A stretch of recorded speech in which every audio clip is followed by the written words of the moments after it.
There is something impressive about a group that has their debut album stand the test of time after releasing big albums later and having a successful career. That's not a slight on the rest of the band's discography. The albums can be great, but there is something special about the massive debut albums that launched a career. This video is going to look at 10 bands whose debut album was their best album. I'll reiterate many times that the bands and artists here have great albums in their respective careers, but I see these 10 debut albums being the best for such big names. This is not a top 10, no ranking, just a list. I'm also aware there are more than 10, so let me know what band you think has the best debut album as their best effort. Thank you for checking this video out. You know how these videos work. Let's get to it.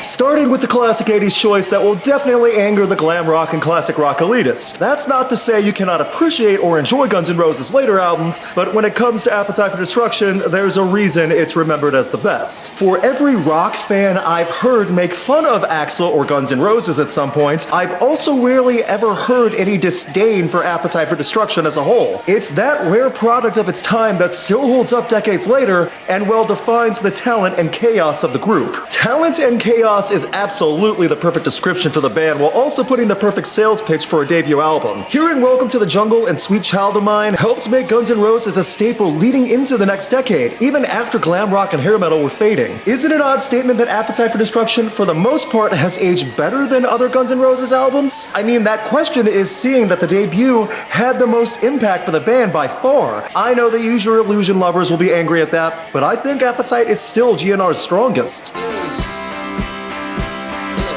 There will always be an argument for what album the Strokes have released which was their best, but in my opinion it will never get bigger than Is This It, which helped explode the garage rock sound while making the Strokes such a big name off a debut. Like many people in 2001, it was Last Night that piqued everyone's interest and made them rush to get the album, myself included. I also remember how much TV time the Strokes got as a result. Not just MTV, but playing every late night show and variety show they could. The Strokes hit the ground running. At the time, we may not have known it, but Julian Casablanca's writing was material that would stick with us for years, decades even. The first single, Hard to Explain, which many don't know was the first single, tested the waters for this style of rock, and Is This It made sure to latch on to anyone that would listen. For a new band who was helping to launch a new style of rock to become popular or popular again, with a way too sexy album cover to the point of being changed, the Strokes checked every box with their debut. Room on Fire and other albums were great, but Is This It was the perfect sound for that era that still holds up for the Strokes.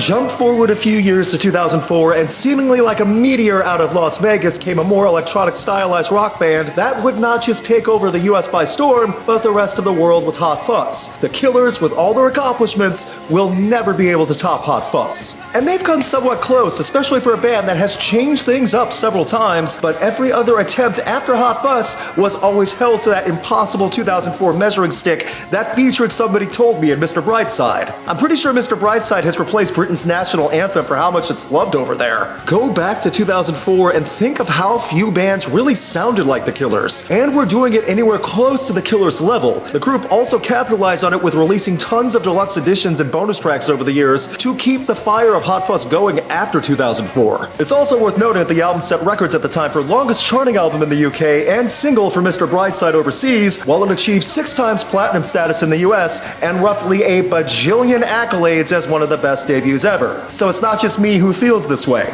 The Killers have had great stuff after, but Hot Fuss is hard to beat. Jump back several decades and visit New York. After 1 week of recording and roughly $6,400 in 1976 money, the Ramones released their debut album and became an inspiration for punk fans everywhere and one of the foundations of punk rock in general. There is so much of punk that owes their sound and personality to the Ramones, both the band and the self-titled album. This was not a traditional rock album for the 70s, and it stood out all the better because of what was shouted and presented from the Ramones. In a world of disco and prog rock, you also had I Wanna Be Your Boyfriend. It's rare for an album to get universal acclaim from the lecherous and stuffy music outlets back in the day, but when you look at the instant reception, even the wide variety of outlets knew the self-titled debut was a monster. Almost 50 years later, and songs like Blitzkrieg Bop are still treated as iconic parts of rock history. I do consider this as essential listening to anyone trying to learn about the history of rock, and of all the many albums released by the different lineups through 1995, the 1976 album is still the perfect example of what the Ramones embody in punk and as musicians. Their debut was their best, and the Ramones kept that attitude until the end. Holy diver, you've been down too long in the midnight sea. Now we pay tribute to one of the best voices in metal history, and arguably one of the best metal debuts ever. And one of the best debut albums ever in general, and metal debuts. See how much ground Ronnie James Dio can cover with Holy Diver? It's hard to find a psychopath who dislikes Dio. The big argument for Dio here is that Holy Diver is also the best Dio album, while also being the most iconic and referenced. Everything about it perfectly associates with Dio. The style of metal, the album cover that terrified people, the D&D references. It's all the perfect storm, and the band Dio started with their best foot forward. Many people don't realize Dio had 10 albums released in 19 years, not including several live albums both before and after Ronnie James Dio's passing. People can make arguments for many of Dio's works with both Black Sabbath, Heaven and Hell, Rainbow, but with Dio, you know it's Holy Diver. Metal royalty and more required listening if you love classic metal and the D&T fantasy style of metal in any way. Friendly reminder that Ronnie James Dio is still not in the Rock and Roll Hall of Fame in any capacity. Isn't that awful? I don't know how to end here. Holy Diver is a classic, and the Rock Hall has problems. The Battle of Britpop would have never happened if not for Definitely Maybe coming out in 1994 from the friendliest, nicest brothers to ever exist. Joking aside, I get the argument between What's the Story and the debut, as I flip-flop myself, but I have to admit now that Definitely Maybe was Oasis' best. And so many other Britpop albums that made the style burst from Britain would not have existed in the quality they were made if not for Definitely Maybe. Oasis revitalized or at least refreshed the UK rock scene with an alternative style that was accessible to everyone and offered enough to be different. Keep in mind that this was the album that caused people to lose their minds in England. I mean through Europe even. Maybe not to Beatlemania, but still way up there on the band obsession charts. And this was the debut. It would only grow from there on the second album and build on everything comparing those two albums together. Do I think all of Oasis has aged gracefully? No. If anything, the time has not been kind to Oasis as a band and as material would later be released after What's the Story, but Definitely Maybe I stand by. I also stand by this was a pinnacle part of alternative and rock in the mid-90s. The Gallagher brothers can hate each other all they want, because at least we have Definitely Maybe. When your debut album is synonymous with your stage name and there is little that can be compared to either, you know it's a big deal. And Meat Loaf was a big deal for every reason you can imagine from 1977 onward with Bat Out of Hell. Both Meat Loaf as a musician and Bat Out of Hell are somewhat impossible to ignore when you hear that album that Jim Steinman wrote and Michael Leaday sang his meaty heart out to. With all the theatrics, energy, and swagger Bat Out of Hell had, it was never topped. I honestly think the Loaf's best work was in 1977. That is not to say that nothing afterward was worth mentioning, because all his live music and Broadway, even movie appearances, always got attention. But Bat Out of Hell was the reason Meat Loaf is even remembered, and for an artist with 12 full albums and endless collaborations, that's saying a lot. The original Bat Out of Hell really is the full experience, and in many ways, all you need to experience to understand who Meat Loaf is and what he was best at. I know some Meat Loaf purists, if those exist, will defend other material, which is fine, but Bat Out of Hell is the reason Meat Loaf was highly regarded. That and the amazing A1 commercial. I would do anything for love, and I always do this. Totally different direction now, and going to unique style from the nu metal days, even by Mudvayne's own standards. LD50 was the shooting comet of the album of complicated math metal and shocking lyrics and vocals and riffs that launched a devotion from fans in the nu metal world, regardless of what came after. For roughly a decade after LD50, the fans stayed loyal to Mudvayne, even though Mudvayne definitely changed what they were making in heavy music. Many people will associate Mudvayne and this album with Dig, but LD50 was much more than that. And LD50 stands out as the best from Mudvayne. When you listen to Mudvayne's discography in order, you see how the band moved differently and tried to make something more accessible from the new math, prog rock, metal, and everything else included. The band was clearly successful afterward, but I'd be lying if I said I didn't think LD50 was their best work, because this is something special that reflects that era in a positive way. Mudvayne's an acquired taste, but when you appreciate just how boldly the group came out swinging, you realize that LD50 was just as important to making Mudvayne as was the imagery. Though the paint and hair helps.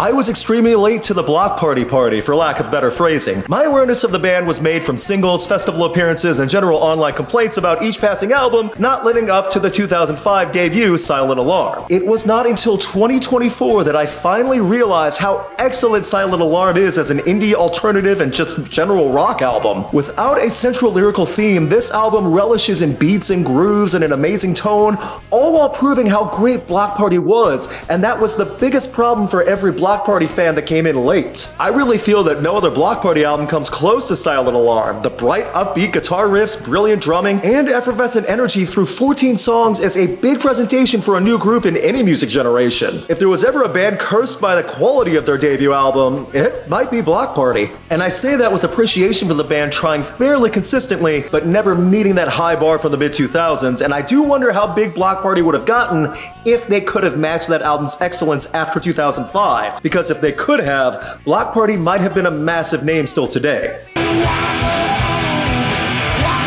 I feel that Pearl Jam is the perfect example of a band having an amazing discography and career over decades, and the debut still being the best album from the group. And that's impressive, as many Pearl Jam albums are amazing, but it's hard to reach that level of 10 twice in a career. Hard for any band in general. 10 helped establish grunge as not just a music trend. 10 also helped prove just how much talent can come from a group of relative unknowns that were not propped up by the industry, and that exploded due to what 10 offered in singles, overall replay value, and the swooning over Eddie Vedder as a grunge poster boy. 10 is one of my all-time favorite albums for many reasons, and this being the debut of a Hall of Fame band really put Pearl Jam on a trajectory that was too big to fail. When you think of Pearl Jam, you can't help but think of Jeremy and Black and Alive and Why Go, and literally every song on 10 because it's 10. The best way to compare 10 to the rest of Pearl Jam's discography is to think if Pearl Jam would have been as big if they did not start with this album. Timing matters also, as the early 90s was the peak for this sound, but even out of that context and time frame, I still do not think anything on Pearl Jam's list stands out against the 1991 debut. And as much as I love 10, I also love the memes that go along with Eddie Vedder singing. There's something impressive about bands who make huge statement albums on their first major release and continue to push on, whether that's trying totally different things after or trying to recapture the same sound and energy. So long as the bands are putting out good material after, it should not matter if later material is as good as the debut or not. But we still think of the debuts no matter what. I grew up in a time where tons of post-grunge and nu metal bands who had strong debuts, but then things fell apart an album or two later. That's more common than people think, even with earlier generations. Now it's become more rare to hear a massive debut rock, metal, alternative, whatever album that really defines something. Word of mouth is different now. The system itself is different. Let me know what one of your favorite debut albums is, regardless of what came after for a group. There's plenty out there, and albums like that are worth sharing and talking about. You might point out something new to a person who had no idea. Finally, here's a cat. Spock here is the guardian of the first floor. He is just lounging in the sunlight now that it's springtime, enjoying life and making sure that if anyone sits down with him, it's cuddle time. He does not ask, he demands. He will straight up get in your lap or climb on your back depending on how you're lying on the couch.